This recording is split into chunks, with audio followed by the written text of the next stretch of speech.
My family rejected me for my Disney princess sister. Now she's homeless, her husband's in jail, and I own the farm they laughed at. Hey, Reddit. I've never shared my full story before.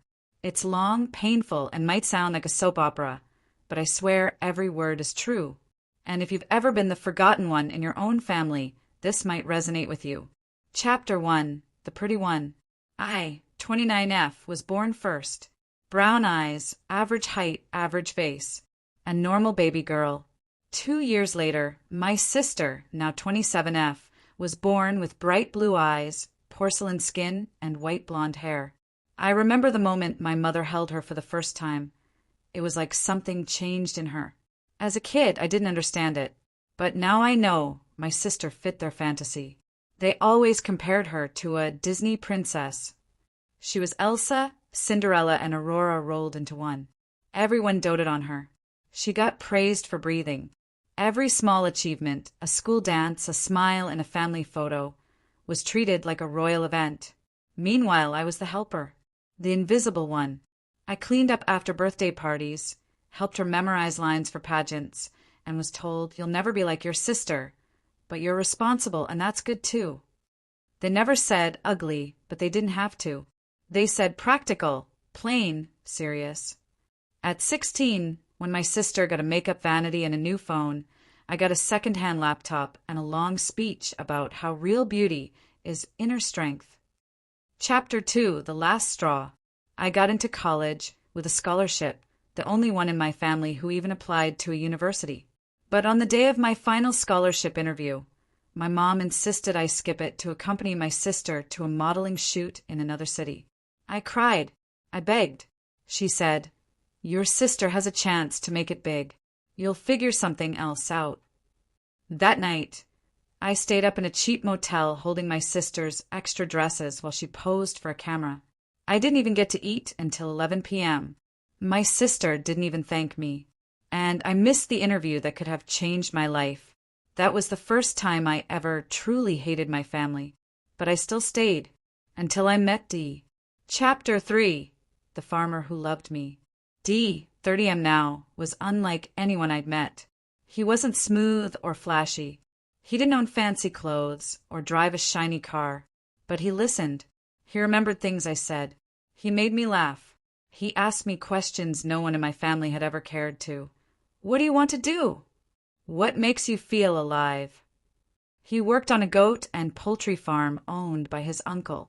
I was doing a short, rural internship at the time. He showed me how to feed chicks and fix a wire fence. I showed him how to build a budget sheet on Excel. We fell in love, simple, honest love. When I introduced him to my family, they were disgusted. A farmer? Seriously. You'll end up cleaning pig crap all your life. Do you want to embarrass us in front of society? My sister laughed in my face. Of course you would go for a dirty village boy. No one else would want you.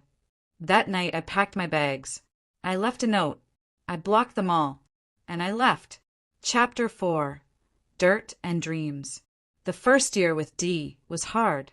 We lived in a tin roof house near the edge of a dying poultry farm that had gone bankrupt. But every night we would sit under the stars and make plans. We researched farming models. We learned how to raise goats for high-value meat.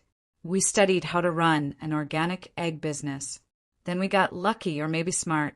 A 5-acre piece of land nearby was being sold for next to nothing. Everyone said it was cursed. Bad land. No one can make it work. We took the risk. Bought it with every rupee we had. Loans, small savings, everything. We worked like maniacs. Woke up at 4:30 a.m., fed animals, cleaned sheds, met suppliers, applied for small business grants, and built everything with our own hands. Slowly it grew. 2 years later, we had over 200 goats, 300 chickens, 40 pigs, contracts with hotels and supermarkets, a home with solar panels, clean water, and even a small flower garden. We weren't millionaires, but we were comfortable, respected, independent, and happy. Chapter 5. Guess who called? After 2 full years of silence, I got a call from my mother. Your sister is getting married. You're invited, of course. You'll come, right? No apology. No questions. Just expectations. I was stunned. Curious. I wanted closure, I guess. So we went. We were clean, but simple clothes. A sari I bought myself. Dee wore his best kurta. When we walked into the wedding hall, it was like the music stopped. People stared. My sister looked like a bride from a fashion magazine. Then she saw us, and she smirked. Ah, my sister brought her goat herder husband. So cute. She said it loudly. People laughed. I felt my face burn.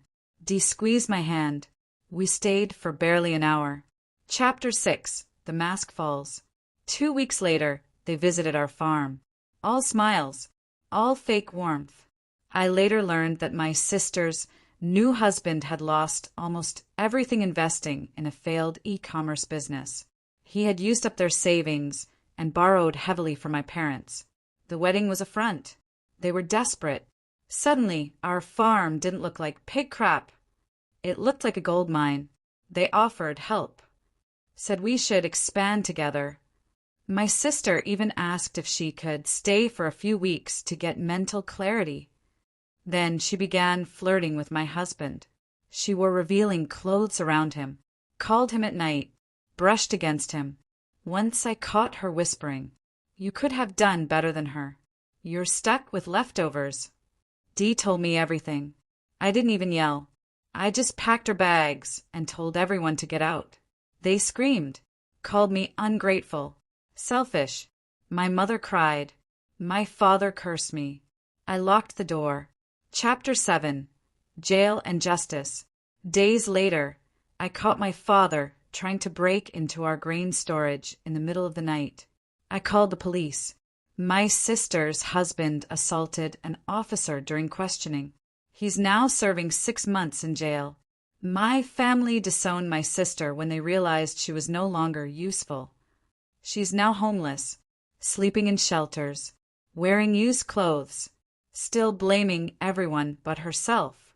I feel no joy in her downfall, but I feel peace, because now I know I'm not the worthless one. I'm not the plain one. I'm the one who built something real. Final thoughts. My farm is my kingdom. My husband is my real prince. My goats, pigs, and chickens don't judge me. They feed me.